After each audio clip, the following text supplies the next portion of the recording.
මේ වන විට අවුරුද්ද උදා වෙන්න බොහෝ ටික කාලයයි තිබෙන්නේ. ඉතින් අවුරුද්දට බක්මය අකුණු සැරටම පැමිණෙනවා. ඉතින් ඒ ගැන ඔබ දැනුවත් කරන්නයි මේ වැඩසටහන අපි ගෙන එන්නේ.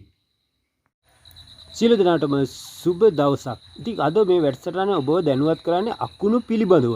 ඉතින් මේ වෙන විට බක්මය අකුණු ලයිලයියේ පැමිණෙන්න පුළුවන්. මොකද ඔබගේ වටිනා ගෙදර තියෙන භාණ්ඩ වලට හානි ගෙන දෙන්න පුළුවන්. ඒ වගේම මිනිස් ජීවිත වලට දැඩි තර්ජනයක් එල්ල වෙන්න පුළුවන් මේ බක්මයේ අකුණු නිසා. ඒ නිසායි ඔබව අප දැනුවත් කරන්නේ.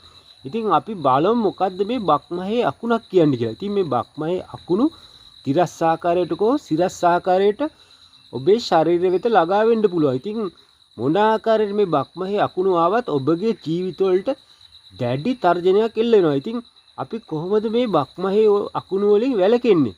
ඒ ගැන අපි පොඩ්ඩක් අවධානය යොමු කරමු.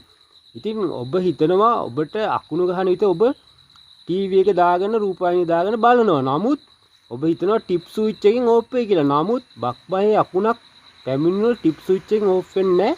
ටිප් ස්විච් එක ඕෆ් වුණත් එතන පුලිඟුවක් හටගෙන නැවතත් ඔබගේ විදුලි පද්ධතිය ක්‍රියාත්මක කරලා රූපවාහිනියට හානි ගෙන දෙනවා. ඒ වගේම ඔබටත් හානි ගෙන දෙනවා. ඒ නිසා ඔබ කළ යුත්තේ මේන් ස්විච් එකේ තියෙන බේකර් එකෙන් ඕෆ් කරන්න. ඕෆ් කර තැබීම තමයි ඔබට සුදුසු. ඒ වගේම ඔබ එලිමහන් ස්ථානවල ගැවසීමේ වැළකී යුතුයි. මොකද පිට්ටනියක් කුඹුරක් වෙලක් වැනි ස්ථානයේ ගමන් කරොත් ඔබට ෂණිකව මේ බක්මයේ අකුණ පැමිණෙන්න පුළුවන්. ඉතින් ඔබ ඒ ගැන සැලකිලිමත්